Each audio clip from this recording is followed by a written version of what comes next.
My name is Vivian Carter, and I've spent the last decade of my life building what I thought was an unshakable reputation in this company. You might think that sounds dramatic, but trust me, it's not. This place isn't just a job to me. It's my second home, my identity, and sometimes, if I'm being honest, the only thing keeping me anchored when everything else feels like chaos. But now, I feel like I'm standing on quicksand, sinking slowly into something I can't quite understand yet. The office where I work, Corvus Group, is one of those sleek, modern buildings with glass walls so clean you can practically see your reflection as you walk by.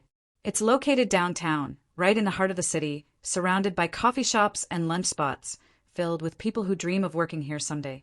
And why wouldn't they? Corvus Group has a reputation for innovation, excellence, and opportunity. At least, that's how it used to be before all of this started. I'm a senior project manager, which means I oversee teams working on major accounts, ensuring deadlines are met, budgets stay intact, and clients leave happy. On paper, my role sounds straightforward, but anyone who works in corporate knows nothing about this world is ever simple. There's always someone watching, waiting for a misstep. Always whispers behind closed doors. Alliances shifting like sand underfoot. That's just the way things go. But let me rewind a little because none of this happened overnight. The trouble began last week, or at least, that's when I first noticed something wasn't right. It started small, almost imperceptible. A missed email here, a delayed response there. Then came the strange looks from colleagues during meetings, the kind of glances that linger just long enough to make you wonder what they know that you don't. By Wednesday morning, I could feel the tension hanging thick in the air, like storm clouds pressing down on the horizon. It wasn't until Thursday afternoon that things really escalated. I was sitting at my desk, reviewing numbers for a presentation scheduled for the following day, when two men walked into my office without knocking. They wore suits that screamed authority, their ties perfectly knotted, briefcases clutched tightly in their hands. One of them introduced himself as Mr. Grayson, head of internal investigations. The other didn't say much. He just stood there, arms crossed, his expression unreadable. "Ms. Carter," Mr. Grayson said, his tone clipped and formal, "we need to conduct an inspection of your workspace." An inspection? My stomach dropped. What could possibly warrant an inspection of my office? Before I could ask, he added, "We received an anonymous report alleging misconduct within your department." Misconduct? The word hit me like a punch to the gut. I stared at him, trying to process what he just said. Anonymous report? Who would do such a thing? And more importantly, why? Before I could protest or even gather my thoughts, they were already moving around my office, opening drawers, rifling through files, examining every inch of space as though searching for buried treasure or evidence. I wanted to scream, to demand answers, but instead I sat frozen in my chair, gripping the edge of my desk so hard my knuckles turned white. As they worked, memories flooded back, moments over the past few weeks that suddenly seemed suspicious in hindsight. Conversations cut short when I entered the room. Emails marked urgent that contained nothing of importance. People avoiding eye contact in the hallway. Had they been planning this all along? Was this some sort of coordinated attack? Hours passed, though it felt like days. Finally, Mr. Grayson straightened up, his face inscrutable. He exchanged a glance with his silent partner, then turned to me. "Thank you for your cooperation, Miss Carter. We'll be in touch shortly." And just like that, they were gone, leaving behind a mess of papers scattered across my desk and a knot of dread tightening in my chest. I slumped back in my chair, staring blankly at the wall, trying to piece together what had just happened. Who would file an anonymous report against me? And what exactly were they hoping to find? For the rest of the day, I couldn't focus. Every sound outside my door made me jump. Every knock sent my heart racing. Colleagues stopped by to offer sympathetic smiles, but their words felt hollow, distant. "Don't worry, Vivian," one of them said. "These things happen." Easy for them to say. They weren't the ones under scrutiny.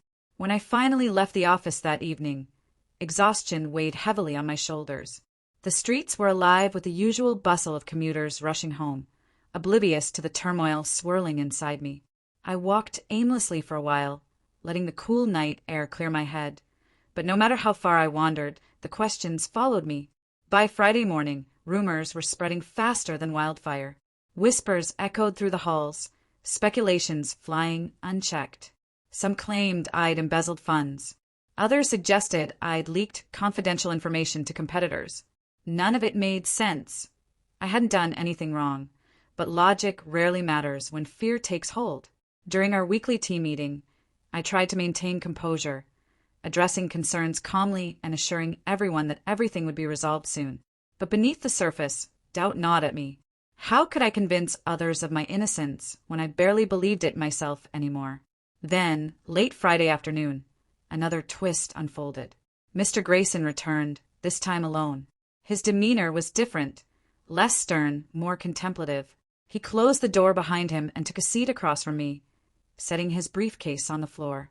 "Ms. Carter," he began, his voice softer than before, "our investigation uncovered something unexpected."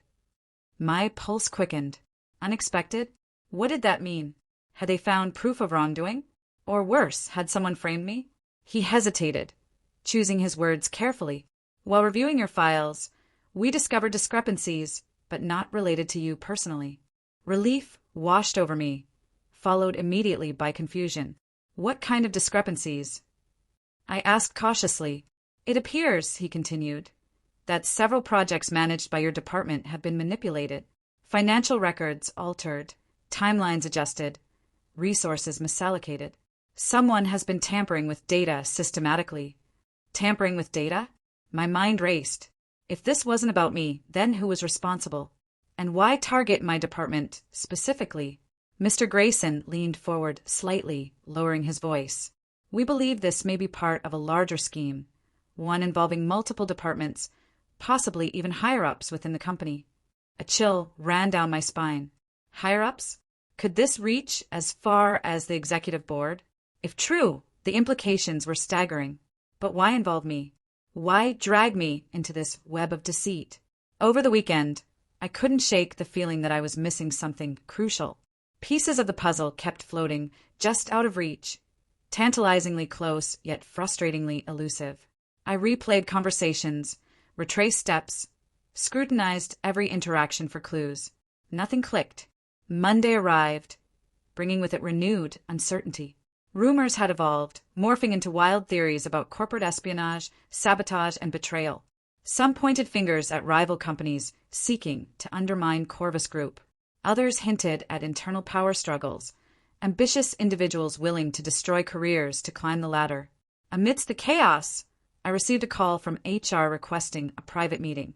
Nerves jangled as I stepped into the conference room, finding not only the HR representative, but also Mr. Grayson and another unfamiliar face, a woman named Ms. Langley, apparently part of the legal team.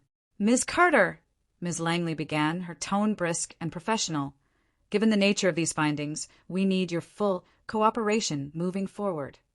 Cooperation? For what? Panic bubbled up again, threatening to overwhelm me. "Of course," I managed to stammer. "Whatever you need." She nodded approvingly. "Good. Because, based on preliminary analysis, we suspect the source of these manipulations originates closer than anticipated." Closer? My throat went dry. Did she mean someone within my own team? Someone I trusted implicitly? Details emerged haltingly over the next hour. Names surfaced, connections drawn. Patterns revealed, inconsistencies too glaring to ignore. Yet, despite the mounting evidence, clarity remained elusive. Each revelation raised more questions than answers, each clue leading deeper into a labyrinth of intrigue. By the end of the meeting, my head spun with possibilities. Betrayal loomed large, casting shadows over relationships, once thought unbreakable. Loyalty became suspect, motives questioned. In this high-stakes game of deception, allies turned into adversaries, and enemies hid in plain sight. As I returned to my office, shutting the door firmly behind me, I realized something fundamental had shifted. No longer merely a victim of circumstance, I found myself thrust unwillingly into the role of investigator, tasked with unraveling a mystery intertwined with ambition, greed, and revenge. The weight of responsibility settled heavily upon my shoulders, but alongside it burned a spark of determination. Whoever orchestrated this elaborate charade underestimated me, and they would soon learn their mistake. The days that followed were a blur of meetings, whispered conversations, and sleepless nights. Every morning, I arrived at the office before sunrise, hoping to reclaim some semblance of control over my life. The once familiar hum of activity in the corridors now felt suffocating, each step echoing like footsteps in an empty cathedral. My colleagues avoided eye contact or offered forced smiles, unsure whether to pity me or distance themselves from potential fallout. It was isolating, maddening even, but I couldn't afford to let it break me, not when so much was at stake. I started retracing every project under my purview, poring over spreadsheets and emails late into the night. At first, nothing seemed amiss, just routine reports and standard updates. But as I dug deeper, cracks began to show. Small anomalies hidden beneath layers of data. Discrepancies in budget allocations, timestamps altered ever so slightly, tasks reassigned without explanation. Someone had been meticulous, almost surgical, in their tampering. Whoever this person was, they weren't just trying to sabotage my department, they wanted to destroy me personally.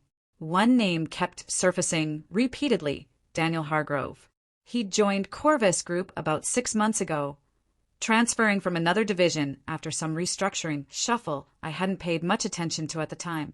On paper, he seemed competent enough, a quiet, unassuming guy who stayed out of drama and got his work done efficiently. But as I reviewed recent communications, something about him didn't sit right. His emails were terse, often vague, and he rarely attended team meetings unless required. More importantly, all the suspicious changes traced back to projects he'd touched directly. Still, accusing someone based on gut feelings wasn't going to cut it. I needed concrete proof, evidence undeniable enough to turn suspicion into certainty. So I decided to play along for a while, keeping my suspicions close while observing him more closely. If Daniel truly was involved, he might slip up if he thought I was none the wiser. It wasn't easy pretending everything was fine. Every interaction with him felt like walking on shards of glass, each word carefully chosen to avoid revealing too much. "How's the quarterly report coming along?" I asked one afternoon, leaning casually against his desk as though making idle conversation. "Almost done," he replied without looking up, his fingers flying across the keyboard. "Just finalizing a few numbers." "Good," I said, lightly forcing a smile. "Let me know if you need anything. We can't afford any delays this close to deadline." He nodded absently, still focused on his screen. Something about his demeanor struck me as off, too calm, too detached, but I couldn't pinpoint why. Was it guilt? Or simply his natural personality? Either way, I resolved to keep watching. That evening, unable to shake the nagging feeling that I was missing something critical, I stayed late at the office again. Most employees had already left, leaving the building eerily silent except for the faint hum of fluorescent lights overhead.